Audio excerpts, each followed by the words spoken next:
आदाब नाज़रीन, अभी तक की उर्दू खबरनामे के साथ मैं हूं आसिफ रशीद और अब पेश है खबरों की तफसील। कोरोना वायरस की वबा से निपटने के लिए लॉकडाउन के दूसरे मरहले में कुछ नरमी दी जा रही है और इसी सिलसिले में वजारत दाखिला ने एडवाइजरी जारी कर दी है। एडवाइजरी के मुताबिक 3 मई तक ट्रांसपोर्ट पर मुकम्मल पाबंदी जारी रहेगी और तमाम रियासतों की सरहदें बंद रखी जाएंगी। इस एडवाइजरी के मुताबिक कोई भी बस, मेट्रो, हवाई या ट्रेन से सफर नहीं कर पाएगा। इसके अलावा स्कूल, कॉलेज, यूनिवर्सिटीज और कोचिंग सेंटर्स भी बंद रहेंगे। लॉकडाउन में तौसी के दौरान काश्तकारी से मुतल्लिक कामों में छूट दी जा सकती है और इस बीच एडवाइजरी के मुताबिक खाने पीने की तमाम शोबों को लॉकडाउन से छूट दी जाएगी। इसके साथ चाय और रबर की फैक्ट्रियां खुली रखी जाएंगी, जहां पर सोशल डिस्टेंसिंग को बरकरार रखते हुए काम जारी रहेगा। नई हिदायत के मुताबिक मनरेगा के कामों को भी करने की इजाजत दी गई है, जिसके तहत कहा गया है कि आबपाशी और पानी के तहफ्फुज को तरजीह दी जानी चाहिए। ताहम तमाम सरगर्मियां या काम रियासतों और मरकज के जेर इंतजाम इलाकों के अंदर इंतजामिया या हुकूमतों की इजाजत के बाद शुरू होंगी। हालांकि इससे कबल समाजी दूरी के इकदाम भी किए जाने पर जोर दिया गया है और वजारत दाखिला की जानिब से जारी किए गए कौमी हिदायतनामे में कहा गया है कि तमाम अवामी मकामात और काम की जगहों पर मास्क का इस्तेमाल लाजमी होगा और अवामी मकामात पर थूकने पर भी सजा होगी, जबकि शराब, गुटखा और तंबाकू पर भी मुकम्मल पाबंदी आयद रहेगी। तो आज की बड़ी खबर, क्योंकि कल लॉकडाउन में तौसी का ऐलान वजीर आजम नरेंद्र मोदी की तरफ से किया गया था और आज वजारत दाखिला की जानिब से जो कौमी हुक्मनामा जारी किया गया है, दूसरे मरहले का आज आगाज हुआ है। यानी आज 22वां दिन है लॉकडाउन का, जब तौसी हुई है तो 22वां रोज है आज। और इस सिलसिले में वजारत दाखिला ने जो एडवाइजरी जारी की है उसके मुताबिक 3 मई तक ट्रांसपोर्ट पर मुकम्मल पाबंदी जारी रहेगी और तमाम रियासतों की जो सरहदें वो भी मुसलसल बंद रहेंगी, जो गुज़श्ता 3 हफ्तों से बंद है। इसके अलावा एडवाइजरी में यह भी कहा गया है कोई भी बस के जरिए मेट्रो, हवाई या फिर ट्रेन से सफर नहीं कर पाएगा, कोई भी फ्लाइट नहीं जाएगी, कल भी हुक्मनामे में कहा गया था। इसके साथ साथ ही स्कूल, कॉलेज, यूनिवर्सिटीज और कोचिंग सेंटर्स भी मुकम्मल तौर बंद रहेंगे। लॉकडाउन में तौसी के दौरान काश्तकारी से मुतल्लिक कामों में ही सिर्फ छूट दी जा सकती है और इस एडवाइजरी के मुताबिक खाने पीने की जो तमाम शोबों को लॉकडाउन से छूट दी जाएगी, ताकि गजाई अजनास की या जरूरियात जिंदगी जो है उनकी किल्लत मुल्क के किसी हिस्से में महसूस ना की जाए। इसके साथ चाय और रबर की फैक्ट्रियां या दीगर कुछ फैक्ट्रियां हैं, वहां पर काम जारी रहेगा, लेकिन यहां पर भी मुलाजमीन की तादाद पहले के मुकाबले कम होनी चाहिए और सोशल डिस्टेंसिंग का भी ख्याल रखा जाना चाहिए, इस बात पर भी जोर दिया गया है। नई हिदायत के मुताबिक मनरेगा के जो काम है वो जारी रहेंगे, उसमें इजाजत दी जाएगी और जिसके तहत कहा गया है कि आबपाशी यानी इरिगेशन और पानी के तहफ्फुज को तरजीह दी जानी चाहिए। ताहम ये तमाम तरह की एक्टिविटीज, जो भी सरगर्मियां होनी है, जो भी काम होने, चाहे वो रियासत की हुकूमतें हो, मरकज के जेर इंतजाम इलाके हो, वहां पर इंतजामिया की इजाजत के बाद ही शुरू करनी होगी। हालांकि इससे कबल समाजी दूरी के इकदाम भी किए जाने पर जोर दिया गया वजारत दाखिला की जानिब से। इस एडवाइजरी में ही कहा गया है कि तमाम अवामी मकामात हो, काम की जगह हो या फिर जहां पर लोगों का भारी रश रहता था, वहां पर मास्क का इस्तेमाल लाजमी है और अवामी मकामात पर अगर कोई भी थूकता है तो उसके खिलाफ कानूनी चाराजोई भी की जाएगी। जबकि शराब, गुटखा और तंबाकू पर मुकम्मल पाबंदी लॉकडाउन के दूसरे मरहले में भी जारी रहेगी।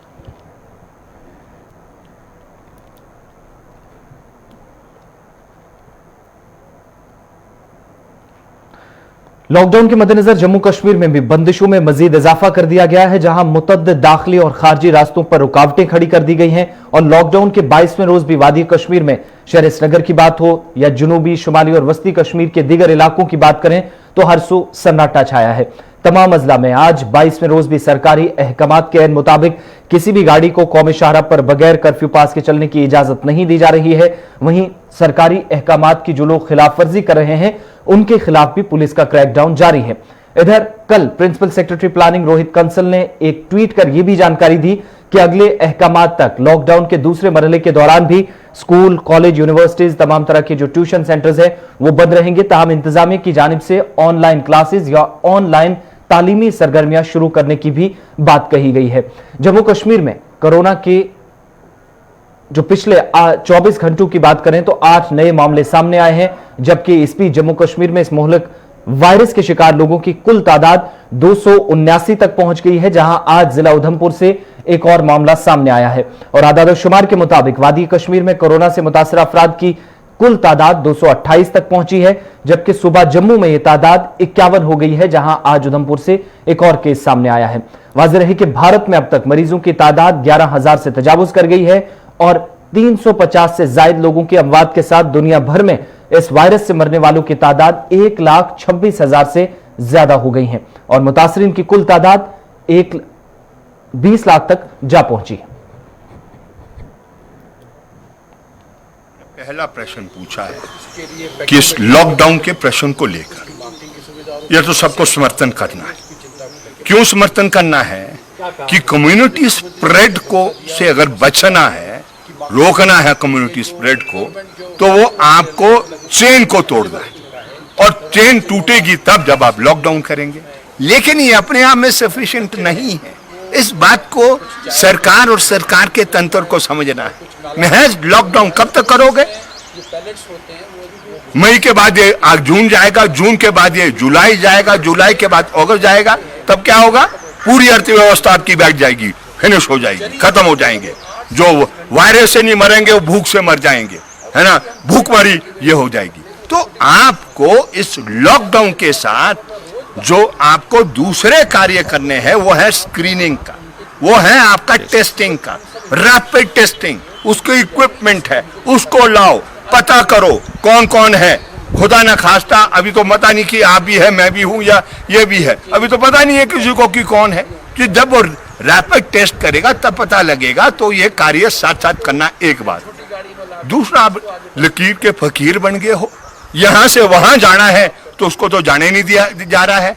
और मैं बता दूं, मैं कहना नहीं चाहता था, प्रभावशाली लोग जा रहे हैं, लेकिन जन साधारण बीमारी का इलाज करना है, दवा लेना है, कहीं मृत्यु हो गई है, परमिशन लेते लेते थक गया है, लेकिन परमिशन मिल नहीं रही है, और जब तक कोई ऊपर से फोन नहीं करेगा तब वो जा नहीं पा रहा है। आपने कह दिया जिला, जिला का क्या मतलब होता है? एक जिला से दूसरा जिला, ये नदी है और इस नदी के आर पार ये रिश्तेदारी है और वो क्या कहते हैं, जमीनें हैं, बगीचे, बाग बगीचे हैं। तो आपने कह दिया इट शुड बी रेडियस होना चाहिए। को परेशानी जरूर उठानी पड़ रही है। जो काश्तकारी के कामों से जुड़े हैं, किसान हैं, लेकिन सरकार की जानिब से उन्हें राहत पहुंचाने की भी बात हुई है। बात जम्मू कश्मीर की करें तो वहां पर भी लॉकडाउन का आज 22वां दिन है और सख्त बंदिशें आज जम्मू के साथ साथ कश्मीर वादी में भी आज दोबारा 22वें दिन भी देखी जा रही हैं। सिक्योरिटी के सख्त इंतजामात जम्मू से लेकर वादी कश्मीर तक। सुमित शर्मा हमारे साथ उधमपुर से ज्वाइन कर चुके हैं, हमारे नुमाइंदे। सुमित, उधमपुर से आज ये खबर आ रही है कि एक और मामला सामने आया, क्या कुछ अपडेट है? बिल्कुल आसिफ, जिस तरह से मैं आपको बता दूं कि उधमपुर से लगातार एक कोरोना पॉजिटिव के निकलते सामने आ रहे थे, उसके बाद से ही प्रशासन के लिए कहीं ना और जम्मू कश्मीर के लिए खासतौर पर एक चिंता का सबब बनता जा रहा था।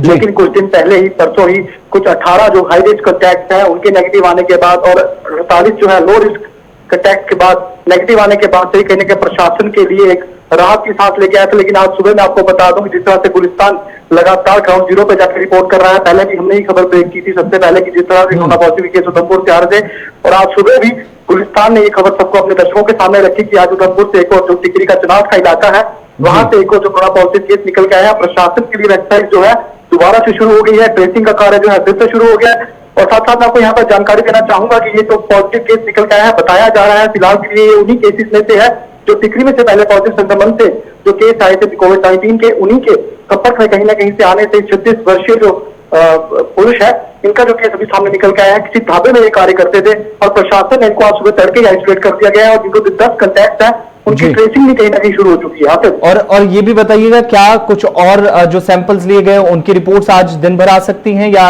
आज सुबह ये रिपोर्ट भी आई है जिसका पॉजिटिव पाया गया है? बिल्कुल आखिर जिस तरह से उधमपुर के मिलिट्री हॉस्पिटल जो नॉर्थ कमान का जो उधमपुर में स्थित हॉस्पिटल है, उन्होंने अपने टेस्ट जो है यहाँ पे सैंपल जो है वो ले लिए गए हैं। अभी कुछ ही देर में जिस तरह से ये टेस्ट की रिपोर्ट, सैंपल की जो टेस्टिंग की रिपोर्ट है वो आने वाली है, जैसे ही रिपोर्ट आएगी अपने दर्शकों के साथ साझा करेंगे। प्रशासन भी उसी प्रतीक्षा में है कि अगर वो रिपोर्ट भी कहीं ना कहीं अगर पॉजिटिव आती है तो प्रशासन के लिए फिर से जो एक्सरसाइज है वो कहीं ना कहीं डबल होने वाली है, और बस उसी की प्रतीक्षा है। जो कंटेक्ट है फिलहाल बिल्कुल सुबह सरकार की तरफ से एडवाइजरी भी जारी कर दी गई है, और जरूरी कामकाज के लिए या फिर जरूरी जो खाने पीने की चीजें हैं वो एक जगह से दूसरी जगह पहुंचाने की इजाजत होगी। लेकिन जम्मू श्रीनगर नेशनल हाईवे पर सबकी नजरें रहती है, क्योंकि कश्मीर वैली का कनेक्शन सारा इस हाईवे से जुड़ा हुआ है। वहां पर किस तरीके से आज हलचल देखी जा रही है? क्या उन गाड़ियों को चलने की आज इजाजत है या फिर आज भी यहां पर ट्रैफिक बंद है? बिल्कुल, जो आज जम्मू कश्मीर राष्ट्रीय राजमार्ग है वो किसी तरह भी इससे अभी प्रभावित नहीं है। मैं आपको बता दूं, एसेंशियल कमोडिटीज को है जो यहाँ से आज उल्टा घाटी की ओर जो ट्रक है वो यहाँ से रवाना किया जाएंगे। कुछ हजारों की तादाद में जो ट्रक है वो उधमपुर की बाउंड्रीज के बाद प्रतीक्षा कर रहे हैं। बस कुछ ही देर में, जिस तरह से कल डाउनवर्ड कॉन्वॉय थी, आज अपवर्ड कॉन्वॉय है। कुछ ही देर में लेकिन ये खास तौर पे इनको निर्देश दिए गए हैं, जो ट्रक वाहन है, जो उनके चालक और सह चालक को ही अनुमति है। जिस तरह से लखनपुर की जो बाउंड्री है, जो राज्य सरहद है, वो वहां पे इनकी स्क्रीनिंग की जाती है। उसके बाद चालक और सह चालक को ही इजाजत है एसेंशियल कम्युनिटीज का जो सामान है वो लेके जाने के लिए। बहुत बहुत शुक्रिया तमाम जानकारी के लिए। तो जम्मू कश्मीर के अंदर भी लॉकडाउन का आज 22वां दिन है, और इस 22वें रोज आज बंदिशें सख्त हैं, लेकिन जम्मू श्रीनगर कौमी शाहरा पर उन गाड़ियों को चलने की इजाजत दी जा रही है जो कश्मीर वादी गजाई अजनास लेकर जा रही हैं। इधर अक़वाम मुत्तहिदा ने अवाम से, लोगों से अपील की है कि वो संगीन सूरत हाल में हालात पर काबू पाने के लिए किसी भी तरह की अफवाहें ना फैलाएं, और जिस तरीके से नफरत अंगेज बयान सोशल मीडिया के जरिए दिए जा रहे हैं उससे बचने की कोशिश की जाए, ताकि लोगों को इस संगीन सूरत हाल से निपटने में मदद मिले, ना कि वो और मुश्किलात का शिकार हो। As the world fights the deadly COVID-19 pandemic, the most challenging crisis we have faced since the Second World War, we are also seeing another epidemic, a dangerous epidemic of misinformation.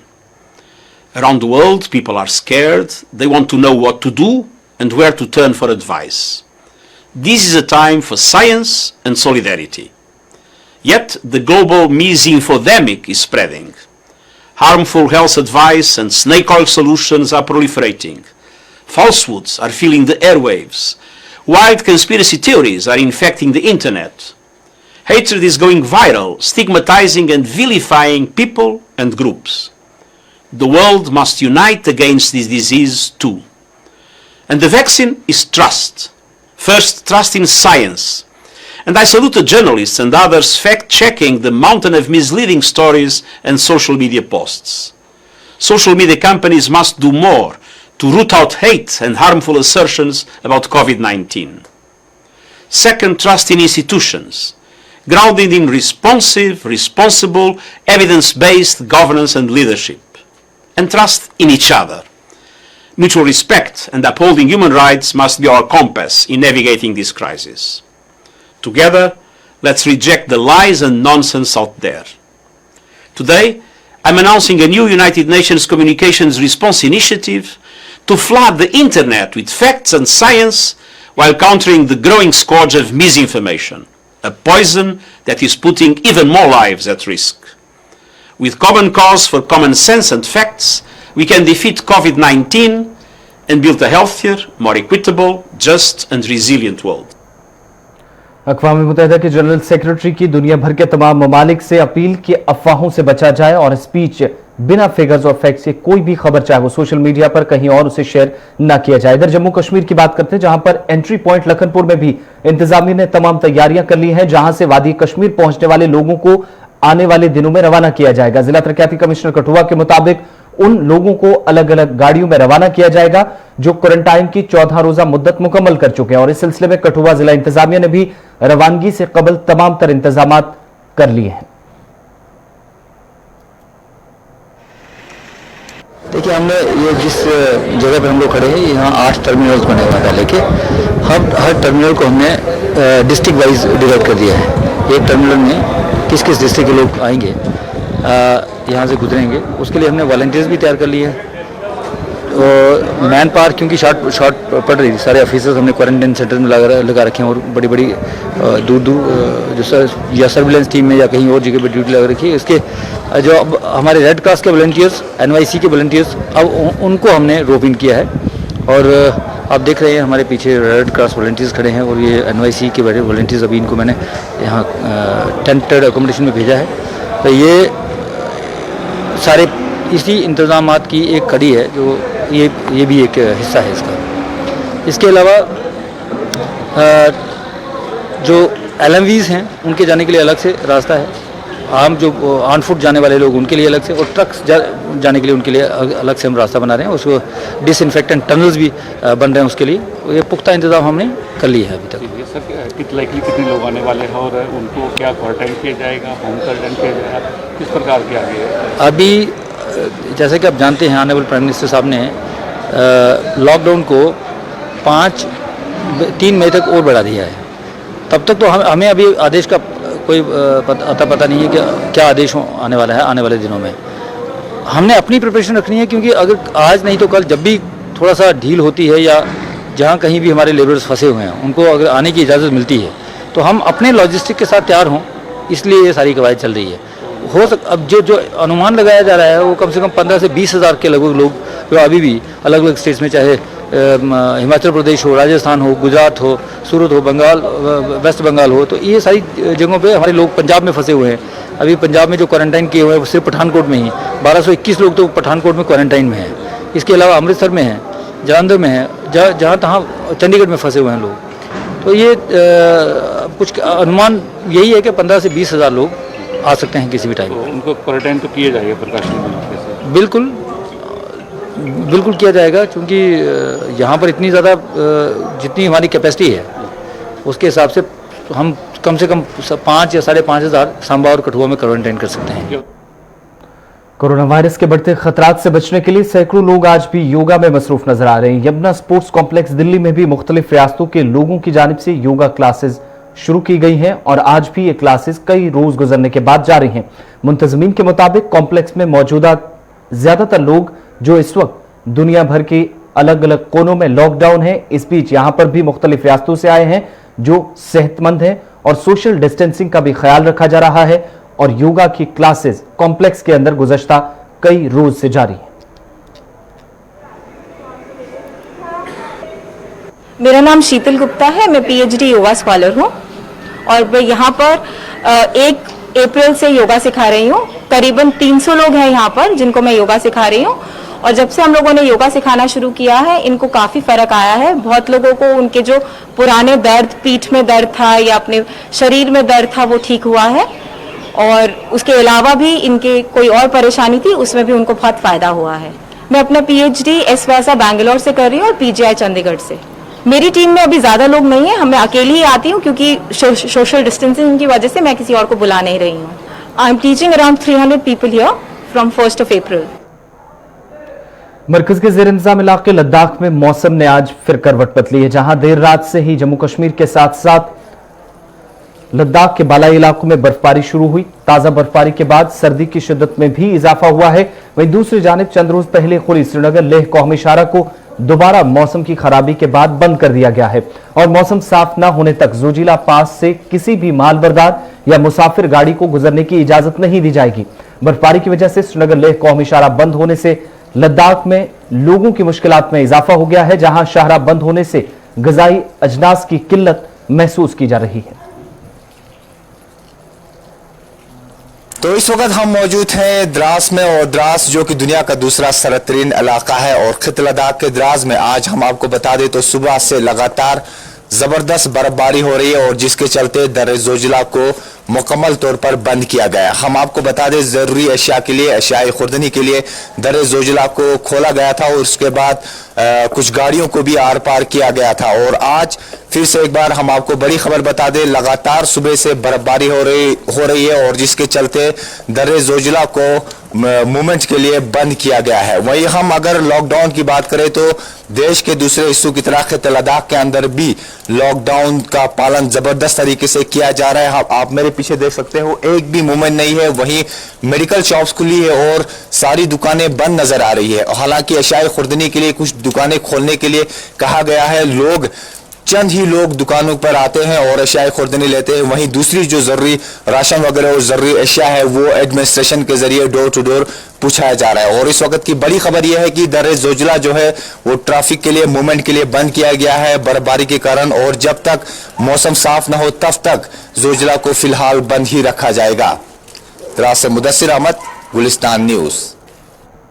जिला रामबन के sub division Banihal के कसकोट इलाके में आग की एक वारदात में तारीखी चिनार नजर आतिश हो गया। मकामी लोगों के मुताबिक इलाके में बरसों पुराना चिनार जिसमें आग नमूदार हुई, जिसके बाद मकामी रजाकारों के साथ साथ फायर सर्विसेज अमले के एहलकार मौके पर पहुंचे और आग पर काबू पाने की कोशिश की, ताहम चिनार पूरी तरह जल चुका था।